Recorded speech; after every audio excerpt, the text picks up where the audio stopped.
I eventually got diagnosed when I was probably 16 as OCD, or obsessive compulsive disorder. Depression, anxiety, PTSD.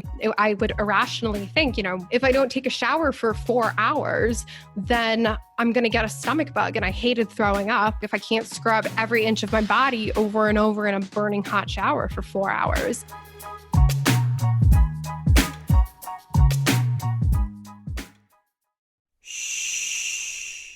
Welcome to the Secret Life Podcast.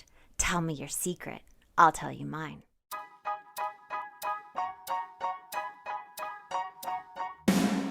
When I first started my recovery 11 years ago, I struggled through the textbook-like material on this subject.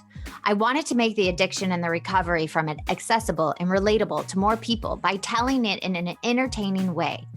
Well, I'm super excited to announce I've released my first book, Secret Life of a Hollywood Sex and Love Addict. If I can help just one person find a solution, or at least realize they're not broken or alone, then writing this has been worth it. You can pick up the book exclusively at Amazon or signed copy at secretlifenovel.com. And the best way to support our podcast is to subscribe and share. If you haven't left a review or rating on Apple Podcasts yet, please do. It'll help more people find our show. And if you want to be a guest, shoot me a note at secretlifepodcast@icloud.com. Enjoy the episode.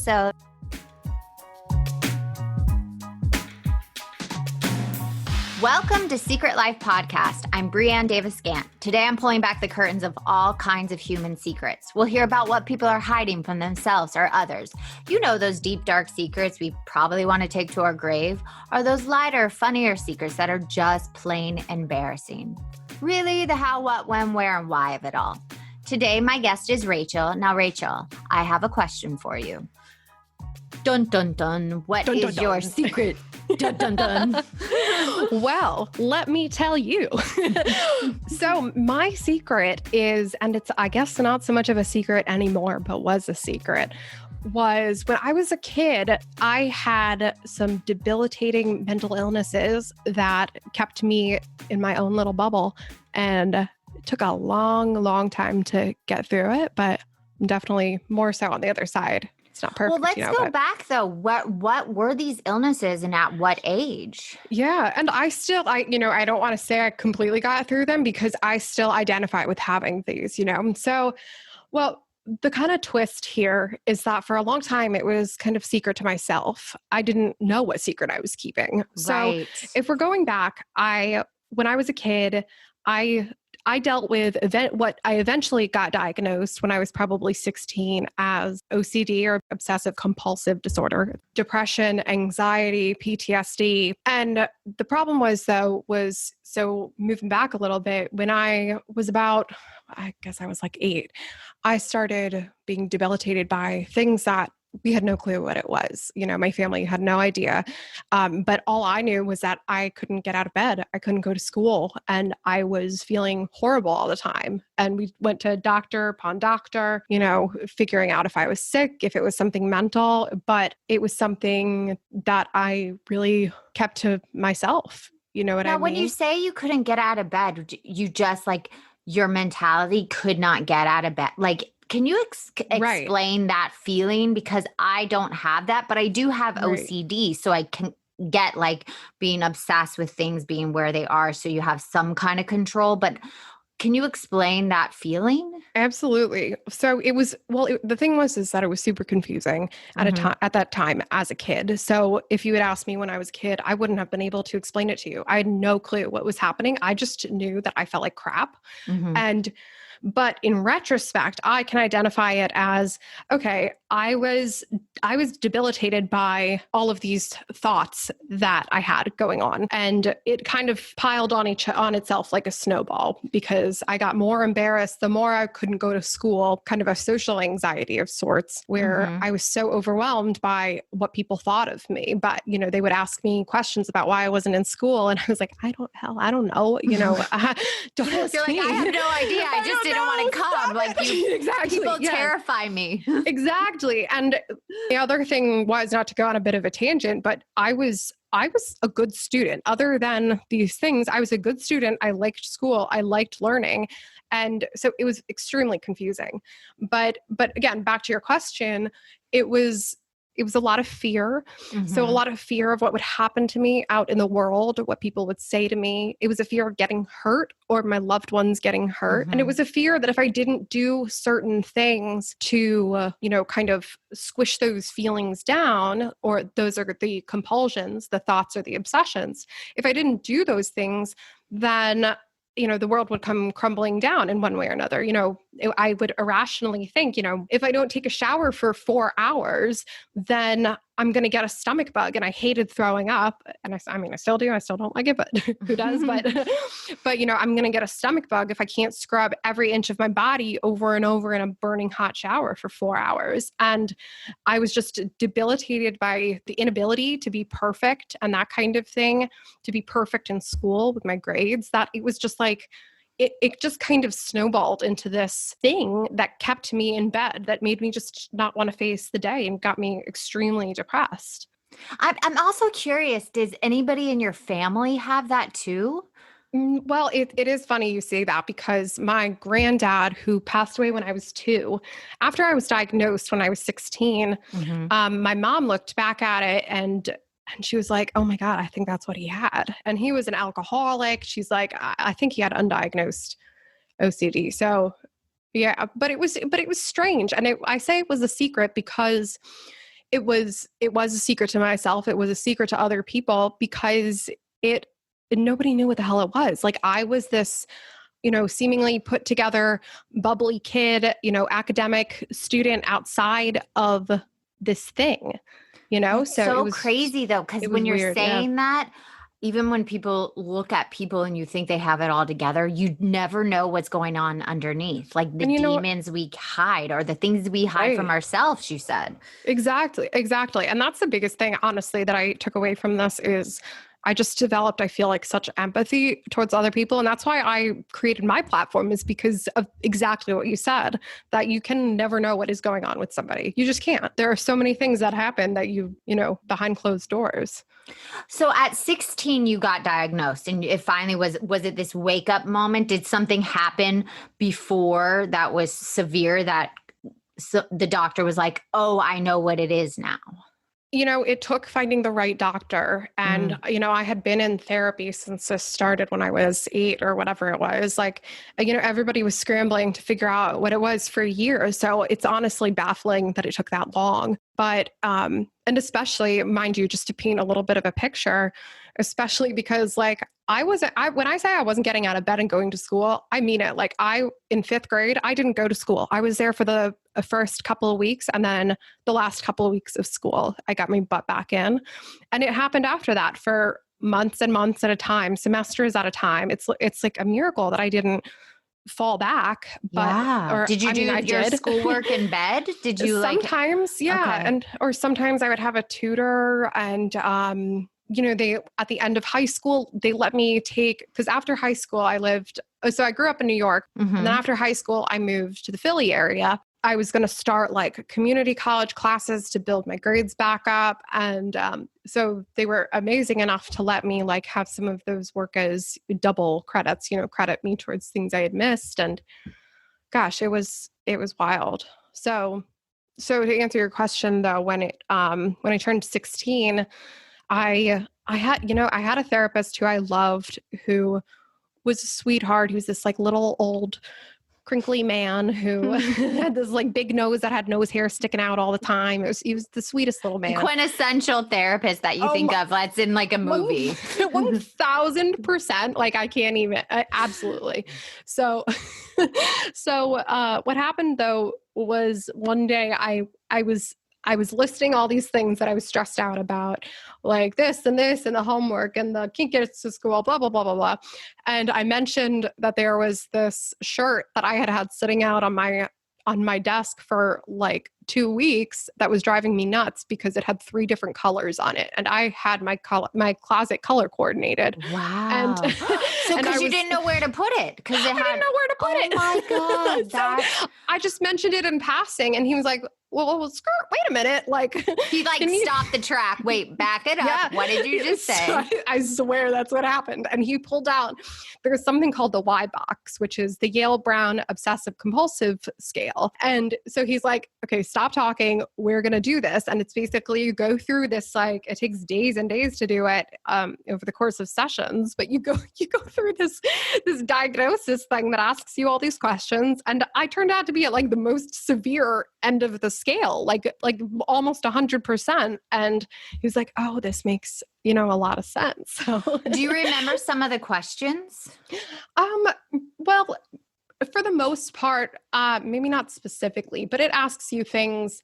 So I guess to back up a little bit, the thing is with OCD is that, and the reason I think why I went undiagnosed for so long was that a lot of people think of it as like, it's just hand washing or, because when you said it to me, right. Mine wasn't even that. Mine was like everything in my house and my dad has it too. Everything in our house had to be like exactly where it was. Right. So if you like move the remote control like somewhere else, my dad would pick up the remote control and put it back where it was supposed to be without even thinking about it. And I absolutely. did the same thing.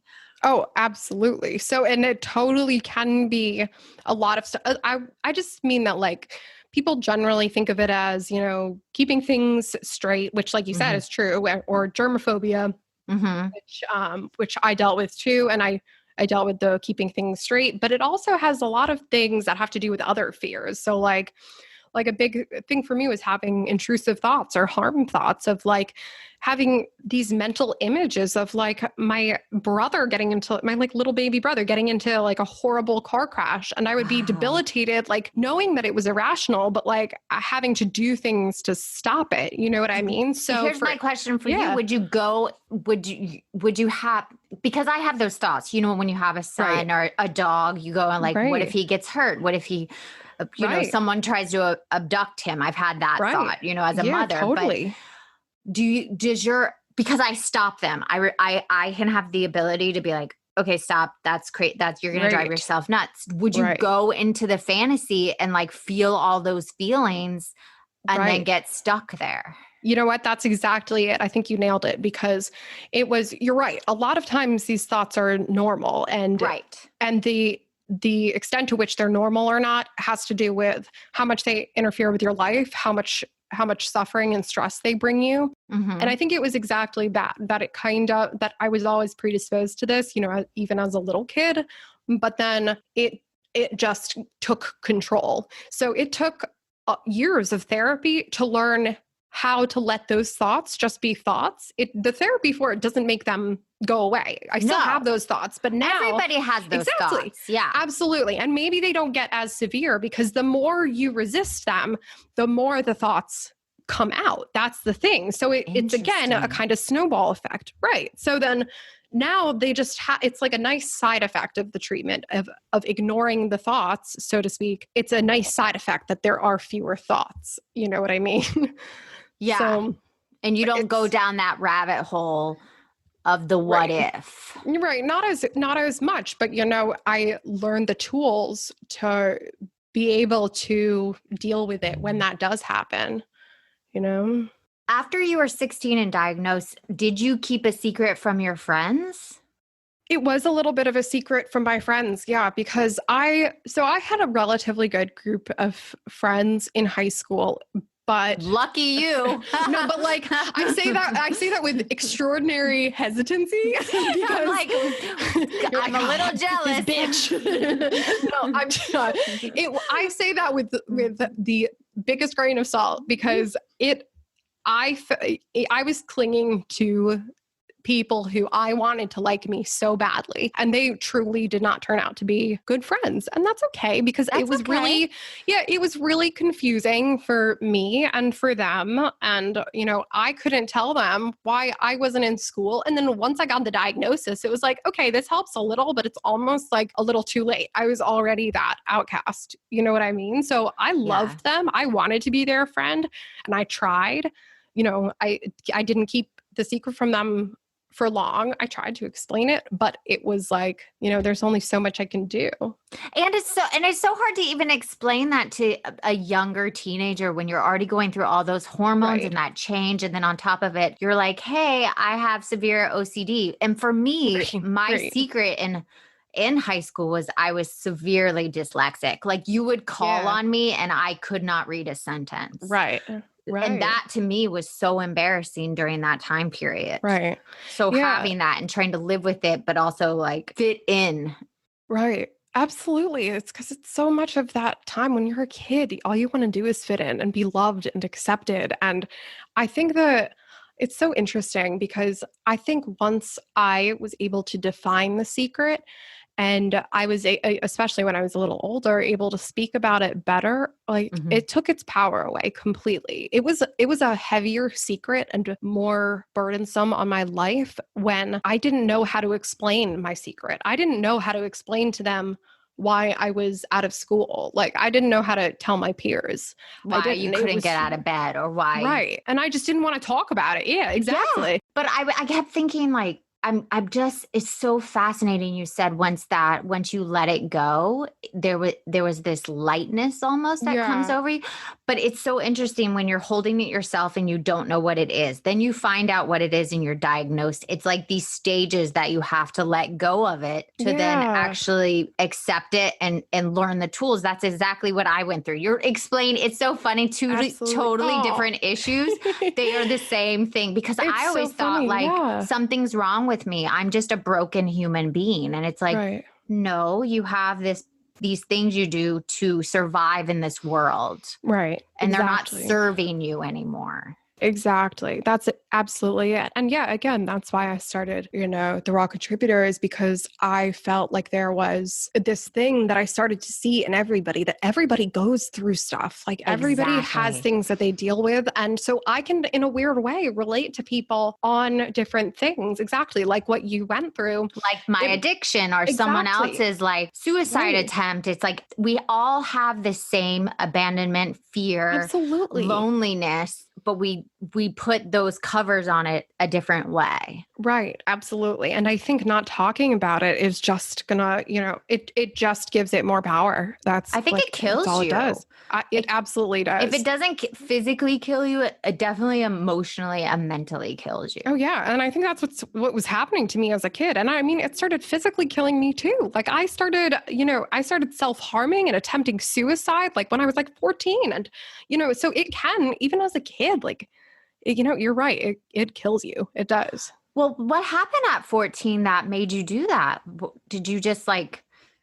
That's a good question.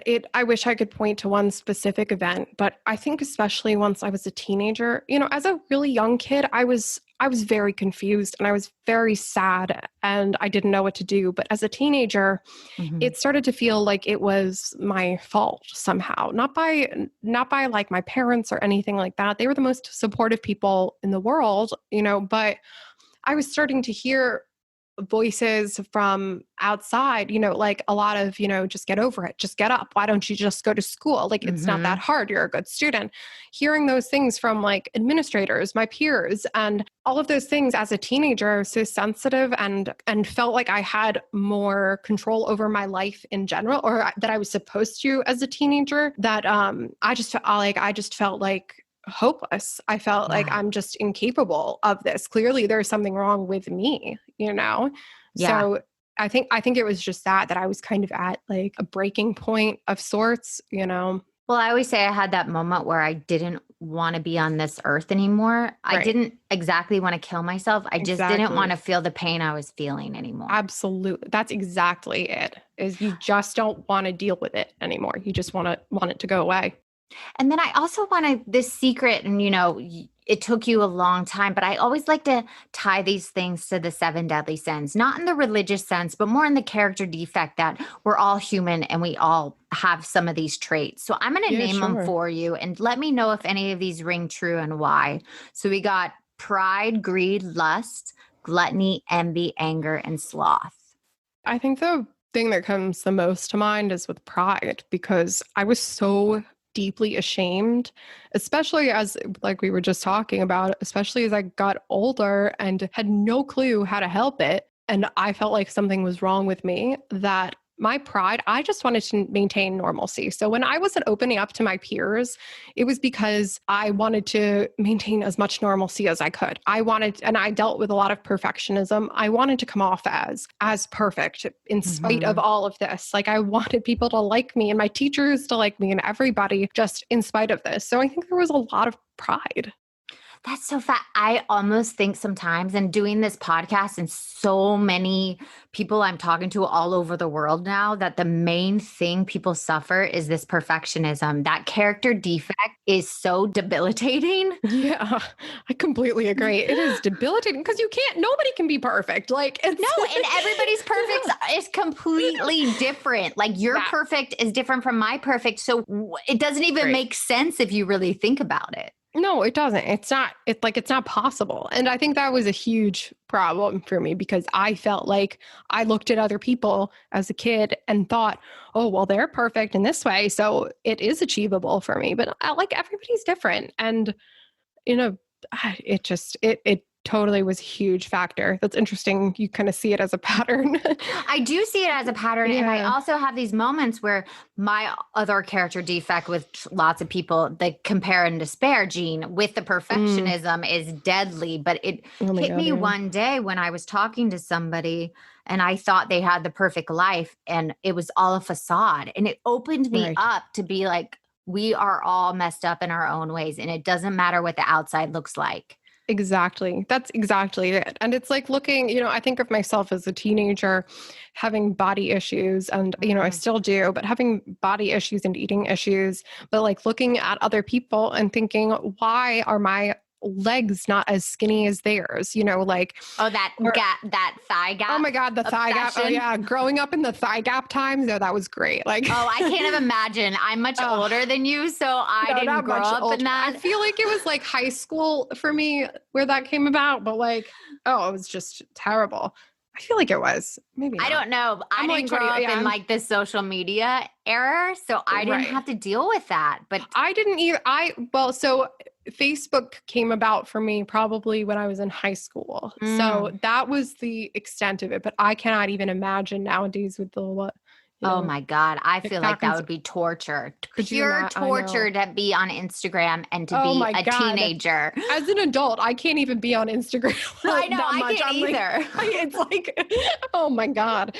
But, it's exactly that, like being a kid and looking at other people and comparing yourself, exactly like the compare and despair, it was just devastating. And it took some time to learn, okay, other people's bodies are shaped like mine, or other people are different learners than I am, or this is the way that I do better in school, or these are the subjects I do better with, all of that stuff.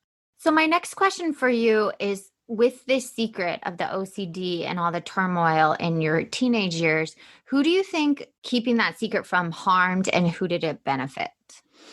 I would say it absolutely harmed myself and it harmed my family. Absolutely. Because, my mom and I were kind of like partners in crime in this.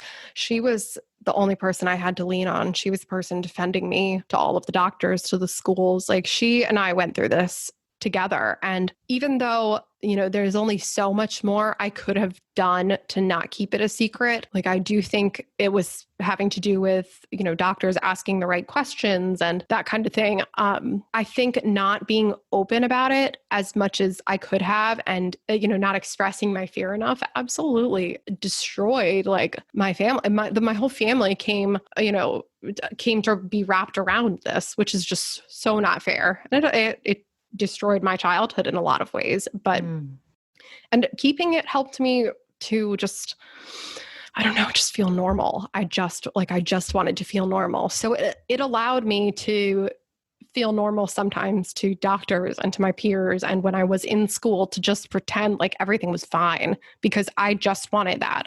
As any kid does, I just wanted to be normal. Wow. I mean, I have a couple more questions because first I want to know how you moved forward in the future. I know you talked about your podcast and the things you're doing to get the word out. How else are you taking care of yourself now? Well, the biggest thing was getting the right therapy. And that ended up being, I got treated at the University of Pennsylvania with the director of the OCD group. It was like the hardest but best experience of my life. And that is really what was the turning point for me. I think that was when I was like 19 and, or I guess 18, 19. And, but, and we'll put those links in if anybody needs to look it up right. in Suffering, I'm going to put those links down so you can Absolutely. find them. I can give you resources. Honestly, I think the group might be closing down, but they've dispersed to right nearby. So I will give you a similar source. Yeah. So getting that treatment and getting on the right medication and everything like that 1000% helped me to move forward. But in a lot of ways in the past, 6 years or so, or 7 years, I've been rebuilding my life. Like I'm learning how to function as a normal human. And I am definitely much more functional than I was, but there are still times when I have to force myself to just freaking brush my teeth in the morning. It feels like a mountain to climb over. And I think in moving forward, it's just understanding that, okay, I have come so far and cutting myself some slack. Like some days, I'm not as productive as I want to be. I'm not the kind of functional human that I want to be. I still have a good cry over that every so often, but it's just, I think giving myself a break and understanding that I have done a lot of work and recognizing that. And I think that's the most important thing that moved me forward was doing that work, because even after doing the work, when it was hard, I can still take a deep breath and say, okay, I'm not that person anymore. I have the tools to move forward, It is just so crazy to listen to you. We have I have this addiction, you have this OCD. It sounds the exact same. Everything you're saying is hitting me at such a deep level because when you said it's the hardest thing you've ever done, my first year of sobriety was the hardest thing I've ever done. Right. But it was worth it. It opened me up. It gave me the tools. But some days I just, I get stuck in that addict mindset. And it seems like it's such a similar disease in a way. Right. But it's so fast. And the last thing I do want to ask you, and I think this is important, anybody that's listening that suffers from OCD or doesn't want to get out of bed, what would be the advice you would give them? I think my advice would be, and you know what, I would even go so far as to say anybody who's struggling with anything that's persistent, whether it's grief, whether it's addiction, whether, whatever it is, I think sometimes it's hard, number one, to get the right diagnoses, number two, to get the right help. But I would say get whatever help is appropriate. Tell somebody, try different things, because I can tell you, I went through so many doctors, so many therapists, so many different medications. I cannot even tell you. There is help for you, whatever it is. It sometimes is just about trying long enough to find the right thing and the right person who says, wait, back up a minute. What did you just say? I think that's the best we can do, is because there are professionals out there. And just cut yourself some slack. I mean, it's hard being a human. It's hard dealing with grief. It's hard dealing with addiction and mental illness. It's hard not getting out of bed, but you're human, and it doesn't have to be like this forever. It doesn't. Just hold on a little. Yeah. And something popped in my head when you said that our brain is not capable of getting us out of it. Yes. And that's okay. I had to be okay that I could not fix myself. Right. And you know what? That is exactly it, because for all of these things, even for sectors of OCD, there are people who specialize in the medication for it, in the treatment for it. So all of these things take years and years of training. I think some people are definitely under the misconception that you can get over it, that you can just heal yourself. But, maybe that sometimes is true, but there are people who are trained in this, you would not believe. And sometimes it has to do with a chemical imbalance. I personally, it's not true for everyone, but I personally need to be on medication to be a functional human. There's just something funky in my brain. And sometimes I love true. that. There's just something funky in my brain. There is. It's just it's doing its own thing. And I'm no, you need medication. But it's just, there are so many things, and you might not need medication. That's entirely true for many people, but going to other people who have more knowledge than you, I think, lifts you up. It gives you power.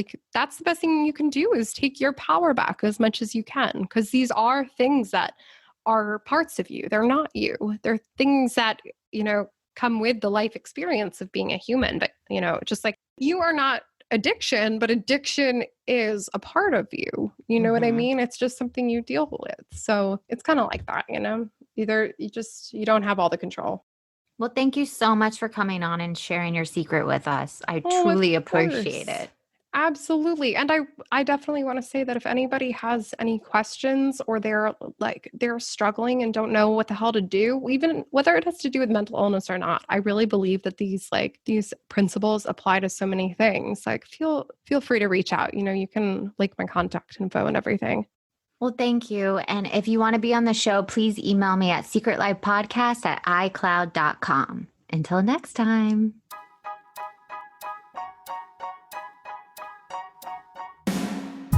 Thanks again for listening to the show. Please subscribe, rate, share, or send me a note at secretlifepodcast.com.